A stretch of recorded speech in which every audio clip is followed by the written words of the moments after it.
একই দিনে নির্বাচন ও গণভোট হলে নির্বাচনী গণহত্যা হবে। জামায়াতে আমিরের এমন বক্তব্য জনমনে আতঙ্ক সৃষ্টি করছে বলে মন্তব্য করেছেন বিএনপির সিনিয়র যুগ্ম মহাসচিব রুহুল কবির রিজভী। গণতন্ত্র ও ভোটাধিকার প্রতিষ্ঠায় সবাইকে ঐক্যবদ্ধ থাকতে হবে বলেও জানান তিনি।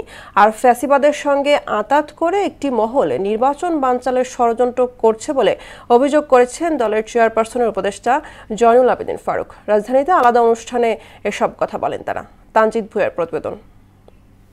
আপনারা জানেন যে একটি দল রোববার দুপুরে জাতীয় প্রেসক্লাবে গণতন্ত্র উত্তরণে করণীয় শীর্ষক সেমিনারের আয়োজন করে মানবাধিকার সংগঠন হিউরাফ। এতে যোগ দিয়ে বিগত 17 বছরে শেখ হাসিনা দেশের গণতন্ত্র ধ্বংস করেছে বলে অভিযোগ করেন দলের যুগ্ম মহাসচিব আব্দুস সালাম। শাসকের মধ্য দিয়ে একদিকে আইনের শাসন ভুলণ্ঠিত, জীবনের নিরাপত্তা নাই, দেশে গণতন্ত্র ফেরাতে বিএনপি সংগ্রাম চালিয়ে যাচ্ছে বলে মন্তব্য করেন দলের প্রান্তিক জনশক্তি উন্নয়ন বিষয়ক সম্পাদক এম এ মালেক। 15 বছরের যে আন্দোলন 36 দিন যুগ হয়েছে, যার ফলে হাসিনা এই দেশ থেকে পালাতে বাধ্য হয়েছে, গণ অভ্যুত্থান হয়েছে। এই জিনিসটা আমাদেরকে খেয়াল রাখতে, মনে রাখতে হবে।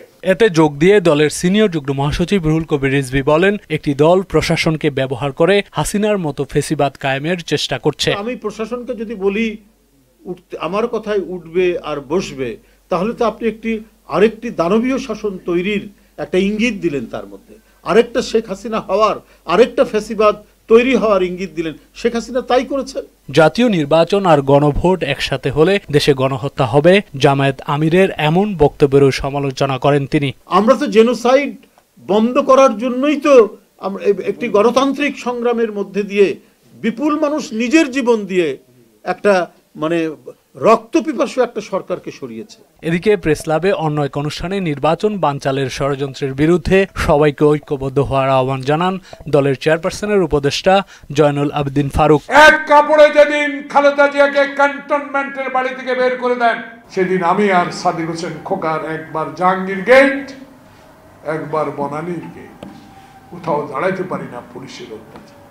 সেদিন কোথায় ছিলেন যারা 10 বছর নিষ্ক্রিয় ছিলেন, আওয়ামী লীগের সাথে আতাত করে মামলা থেকে অব্যাহতি পাওয়ার জন্য সুযোগ সন্ধান করছেন?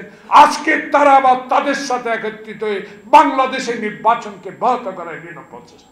অন্যদিকে রাজধানীতে ড্যাব আয়োজিত এক আলোচনায় বিএনপি রাজনৈতিক স্থিতিশীলতায় বিশ্বাসী বলে দাবি করেন দলের স্থায়ী কমিটির সদস্য আমির খসরু মাহমুদ চৌধুরী। আমার দল ধারণ করেছে বিএনপি রাজনীতি একটি নতুন প্রজন্মের সাথে নিয়ে একটা নতুন নব জীবনের সূচনা করেছে বিএনপি রাজনীতি। তানজিদ ভুঁইয়া, মোহনা সংবাদ, ঢাকা।